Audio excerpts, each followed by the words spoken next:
The harsh reality facing American families today is that they're not as safe as they used to be. Drug dealers and users looking for their next fix, gangs who roam the streets in search of their next victim, and the growing threat of terrorists means the need for protection is ever greater. And now, that protection is here. Zytec Engineering, LLC, has developed and tested a safe room, finally affordable to the average American citizen.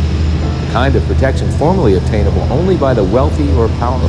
Heck, you can be sitting in here drinking your finest Bordeaux and enjoying life while chaos is erupting outside.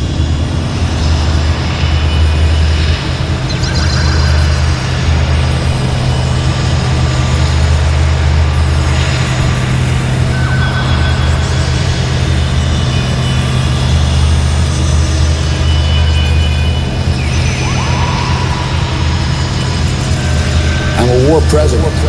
I make decisions here in the Oval Office and foreign policy matters with war on my mind. I'm a war president.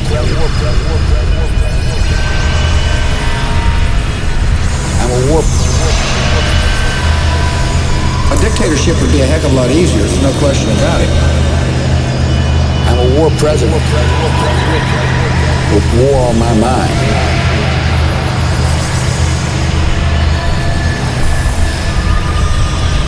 On my orders, coalition forces have begun striking selected targets of military importance to undermine Saddam Hussein's ability to wage war.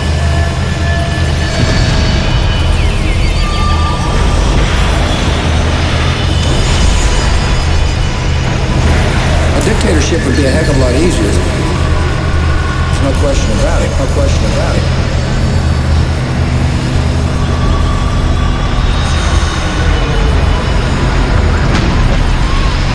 March 19, 2003, George W. Bush and the United States military invaded the sovereign nation of Iraq, a nation that had never attacked the United States, a nation that had never threatened to attack the United States, a nation that had never murdered a single American citizen.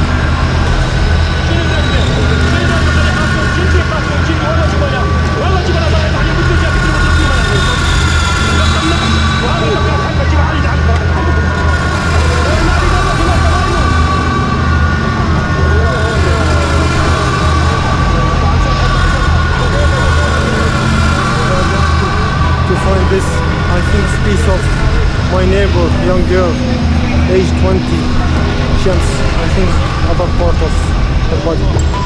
That's all. There is a lot of innocent civilians that were killed, and I think that is because the U.S. Army, we came in and they pretty much at first shot anything that moved.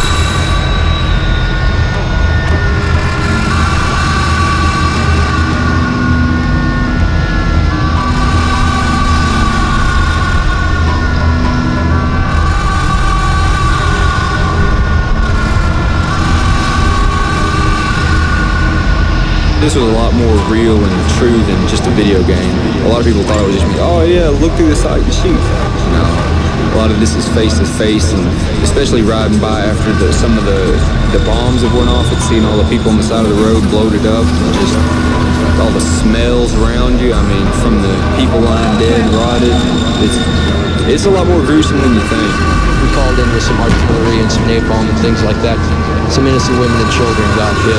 We met them on the road, and they had little girls with noses blowing off, and like husbands carrying their dead wives and things like that.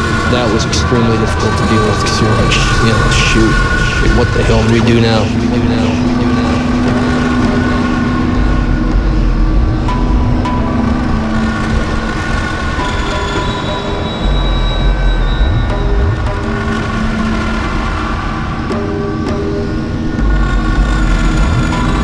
How could Congress pass this Patriot Act without even reading it? Sit down, my son. We don't read most of the bills. Do you really know what that would entail if we were to read every bill that we pass?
Happens and the fighting starts, you know, it's kind of like we're pumped up, motivated, ready to go. It's the ultimate rush, because you know you're going into the fight to begin with, and then you got a good song playing in the background, and that gets you real fired up, ready to do the job.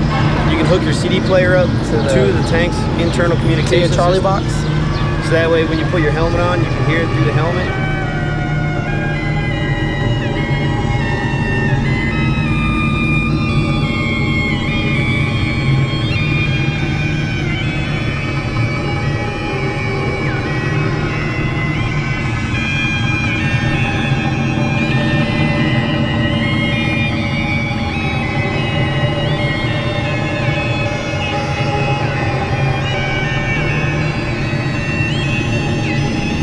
Come in September 12th, ready to plot what response we take to Al-Qaeda. Let me talk about the response that you got from top administration officials. On that day, what did the president say?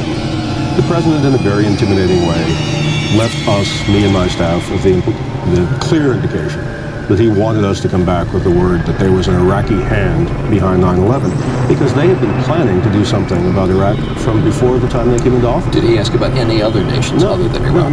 No, not at all. It was Iraq, Saddam, find out, get back to me. And were his questions more about Iraq than about Al-Qaeda? Absolutely. Absolutely. He didn't ask me about Al-Qaeda. And the reaction you got that day from the defense secretary, Donald Rumsfeld, from his assistant, Paul Wolfowitz? Well, Donald Rumsfeld said, when we talked about bombing the Al-Qaeda infrastructure in Afghanistan, he said there were no good targets in Afghanistan.